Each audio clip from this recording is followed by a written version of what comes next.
to sit there for 20 minutes, which for us we thought was about 4 hours, right? And I would say to my mum, what are we going to do? Because remember, in those days there were no computers we could play with, there was no iPads, there was no iPhones, there wasn't even car radios or seatbelts in those days, folks. Most audiences I speak to don't know that, but I can see that some of you do. And I would say, what are we going to do, Mum? And she would say, what I want you to do is sit in the car and look at everybody that goes past. I want you to work out what their name is, where they're from, where they're going. Are they a good person or a bad person? What do they do for a job? And we used to do that, and so I became a lifetime observationalist. And of course, being an observationalist is a very important thing in your toolkit for being a journalist. Now, just to tell you a little story, because journalists love story. How did I become a journalist, though, was in the Second World War, my father was a pilot, and he did his bomber training in Canada, and after he finished the training, he was given some leave in New York, and he got billeted with a family in New Jersey. And it turned out not just to be any family, but the guy was an accountant, and he was actually the accountant for the Rockefellers. So that's a picture of him on the top right, 40 years later. He became the CEO of Coopers, which eventually became PwC as we know it today. So he was very wealthy, and my father got taken everywhere and treated like royalty, and he tells a funny story that he went up to the Empire State Building, and when he came down he heard some women screaming, and they went to have a look and see what it was, and it turned out to be Frank Sinatra coming out of a hotel. But 70 years later, I decided to see if I could find this guy who my father had stayed with, or his family anyway. And I was just discussing with Kerry actually how wonderful the internet is. I found his 1940 handwritten census form, and on that form he had listed all his children. And I researched them one by one, and I found all except one had died of cancer, but one was supposedly still alive, aged between 4 and 5. So I did my best to track this guy down. He was living somewhere else, and I wrote to him, I said, "This is my story. Are you by any chance the son of this guy?" He said 2 things, Paul. First of all, I am. And even better than that, I can remember your father. And I said, how could you remember my father? You must have been only 4 or 5. And he said, because he came with another Kiwi bloke, and when I turned 5, they gave me a fantastic birthday present. But here's the other thing he said. He said, Paul, you've probably worked out my family was pretty wealthy. We had a colour camera in 1940. I've got in my garage some material which is 70 years old. I don't know if any of it survived, but I'm going to see if I can have it converted to digital and send it to you on the 1,000,000,000 chance that you might spot your father. So 6 months later he sent me an email and said, bad news, good news. Bad news is I've only been able to rescue 2 2-minute clips, but here is the clip that I have managed to rescue. It starts off a bit grainy, but I'll just show it to you for a couple of seconds.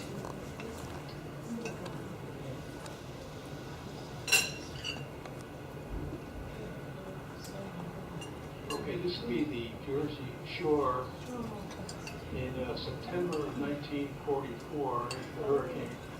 You can see the boardwalk. That's him? On the right. On the left.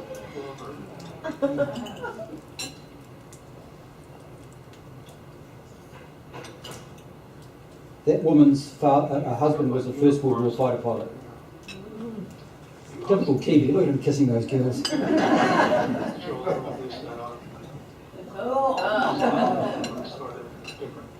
And we know for sure that it was my dad, and he was a Kiwi in a minute, because you'll see what he does. No, not the heart, the close. He takes off his shoes and dips his toes off. So I'm going to stop that now. So you can imagine, the delight for my family that we found this picture of our 22-year-old father before he shifted to Hamilton from Wellington, before he had 6 kids, before his whole life. It was really quite incredible. I was quite inspired by that story, so I had it published in the New Zealand Herald. It was just before Anzac Day, and they loved sort of those sort of stories at Anzac Day, and I had it published in the US as well, which was nice. And that made me realise maybe if I got that published, I might be able to write. So I decided to do a professional freelance journalism course. Another reason I wanted to do that is I work a lot helping owners prepare their businesses for sale, mostly owners that are sort of 55 to 65 years old, who are very good at what they do, but they don't know how to present their business for sale. A lot of that's communications work, so I decided I would do that. And I finished that qualification, let's go back there, and as part of that, I had to submit articles for publication to various publications, and it just seemed funny, everything I submitted, they published and they paid me for it, so I thought, this is pretty good, I'm going to keep doing this, is better than being a CFO. Continuing the story, I too became a pilot, and so that's a picture of me flying at the weekend, taking a friend, and I think somewhere down there is the Penguins off to the left, which we're not allowed to fly too close to in Melbourne. And so I also started doing a lot of writing about aviation. This is my wife and my son, so I do a lot of writing for aviation.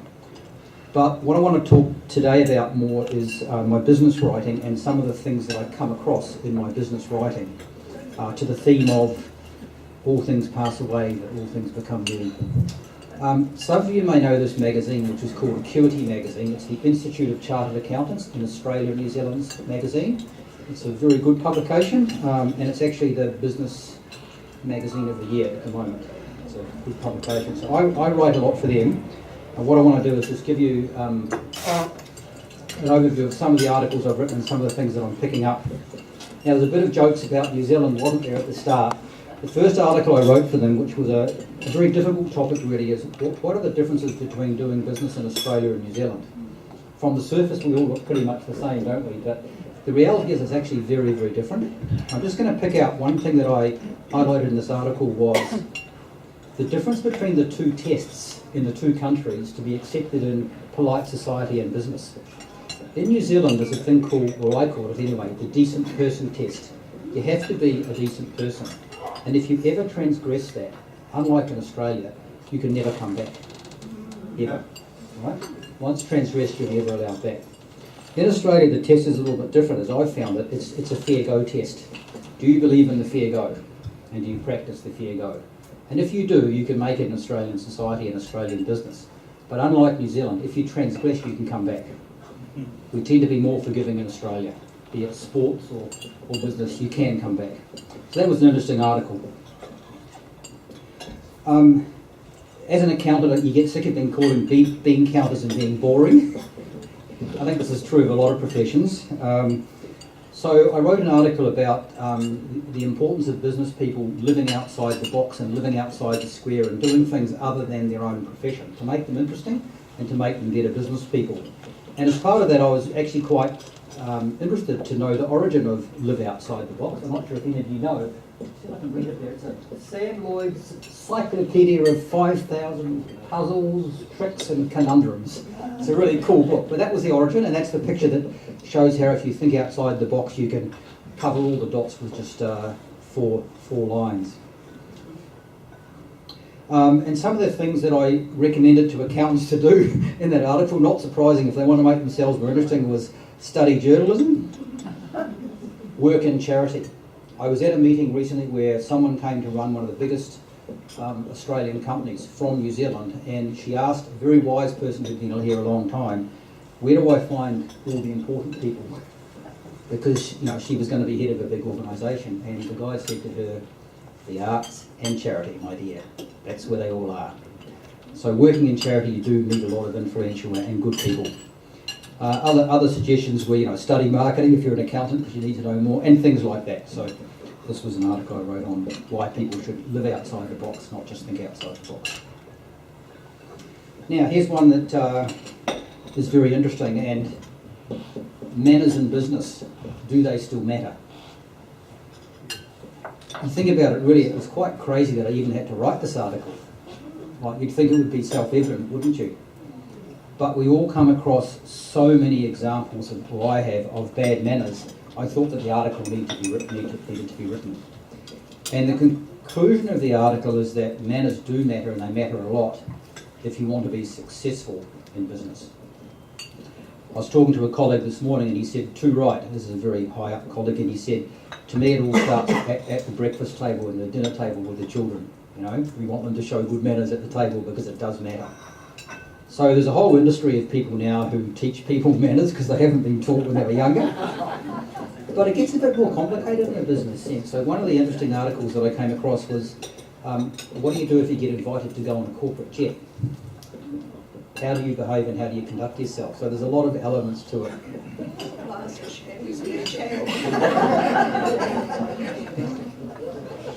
So that was an interesting theme, and to me that's along the theme of treating people well.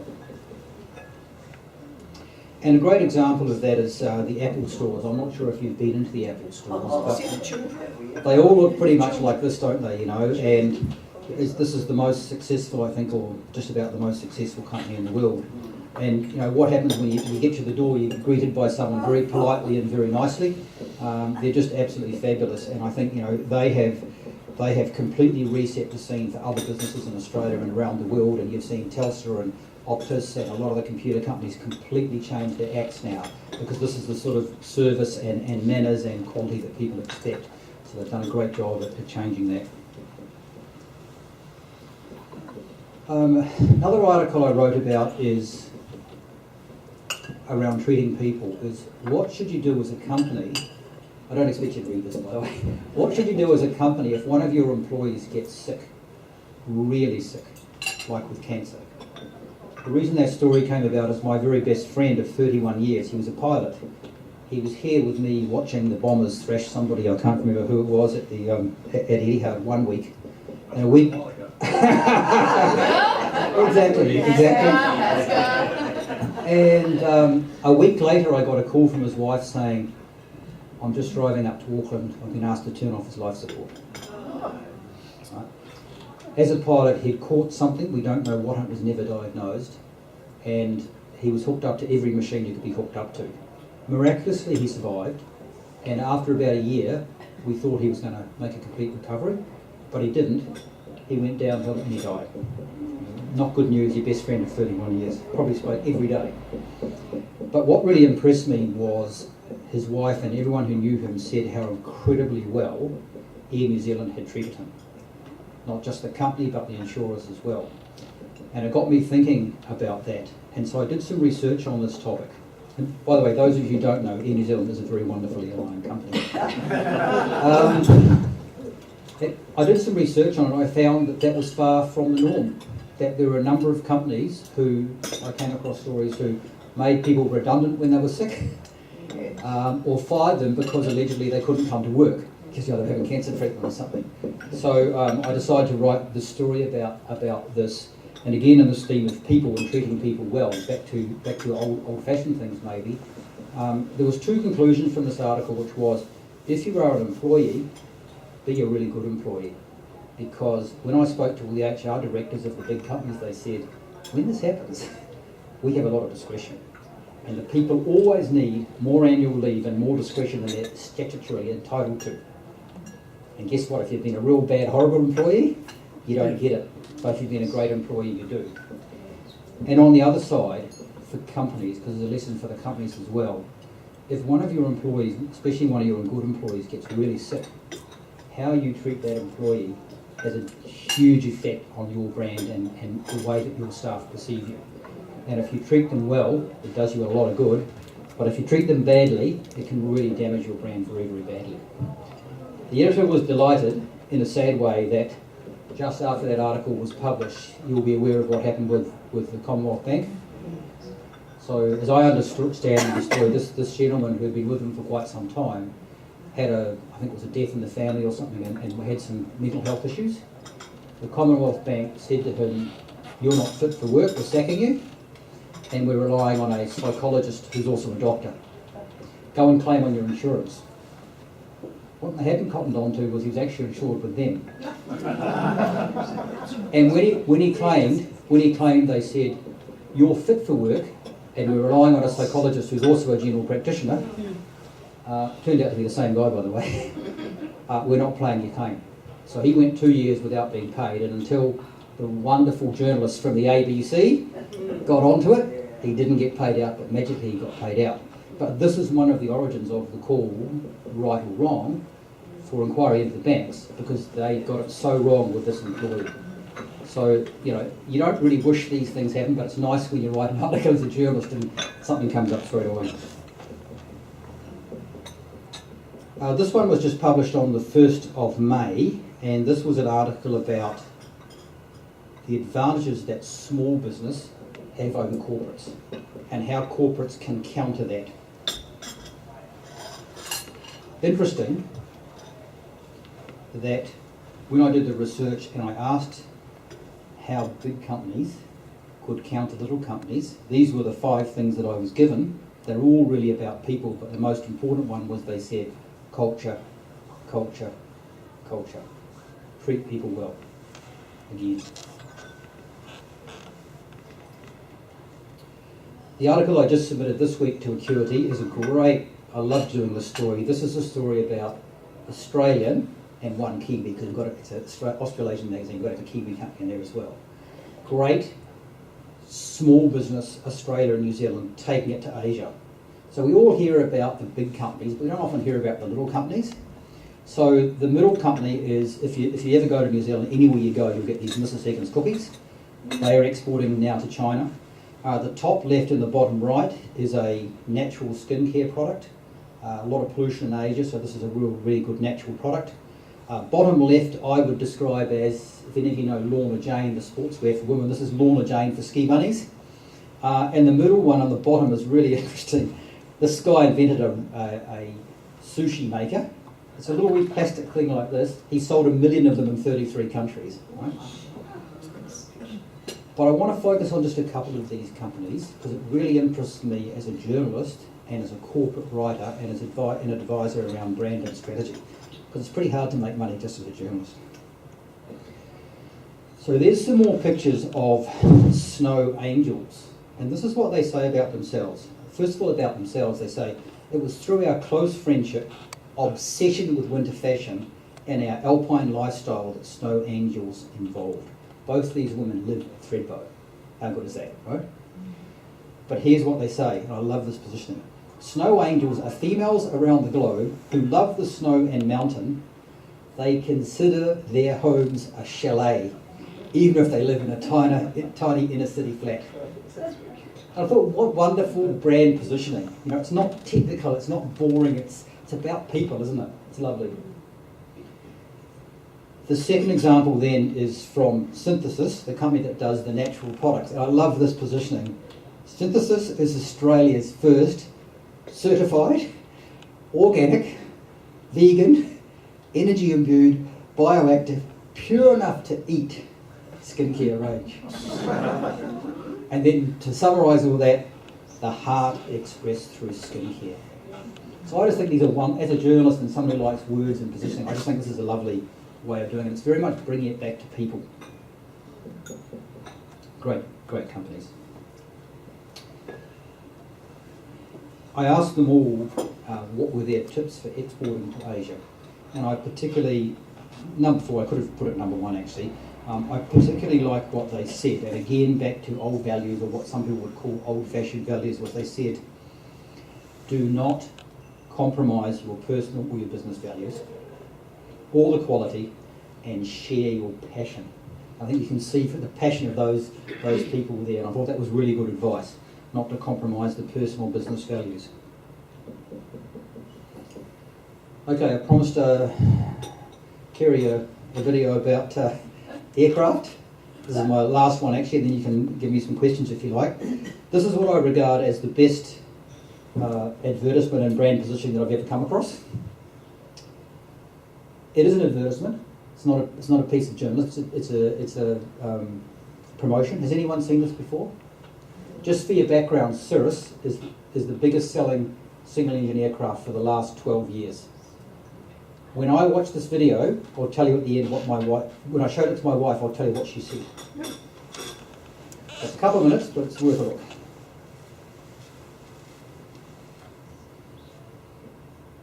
If it plays, yeah, okay, come on.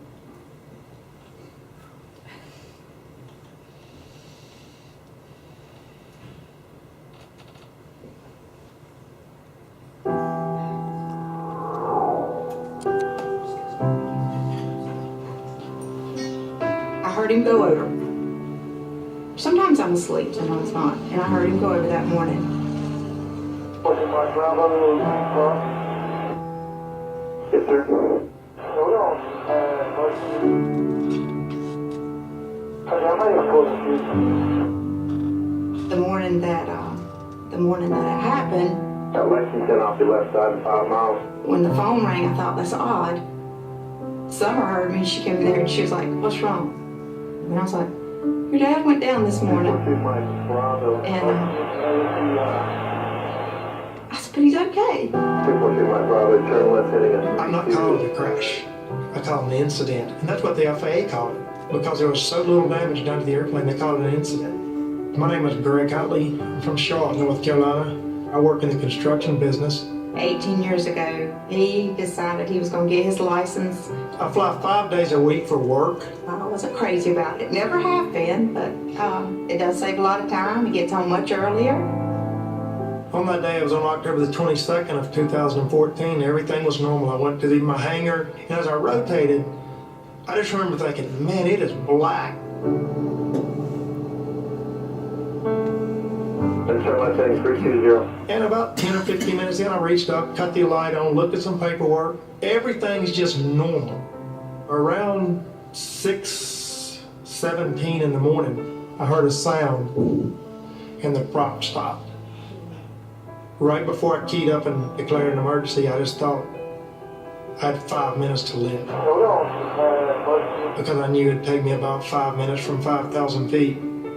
I thought you need to get a hold of yourself.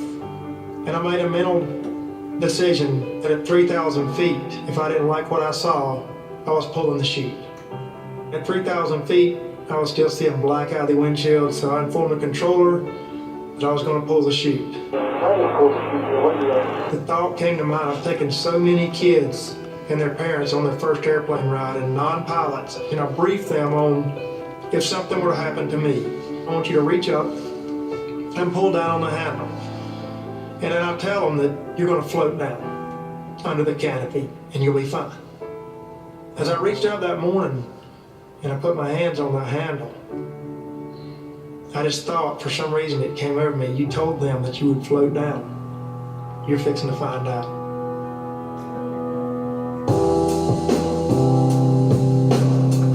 Pulling that chute was hard for him.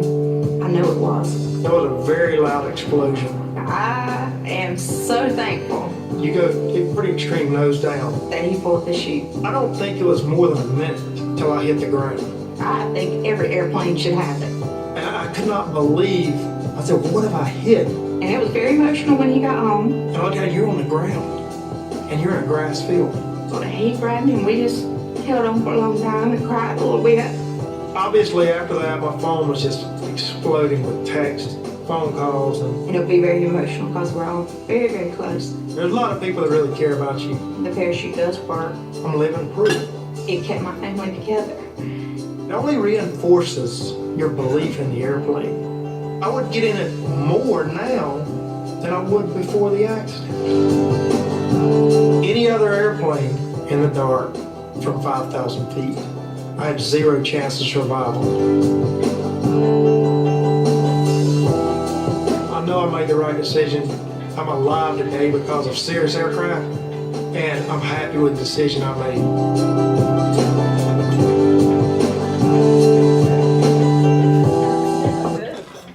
What do people think? It is a great video, isn't it? I think the thing that I said I like about it is it's not really about the company. It's not really even about the product. It's not even really about the customer. It's about the customer's wife and his family, and that's why I think it's so powerful. So to summarise then,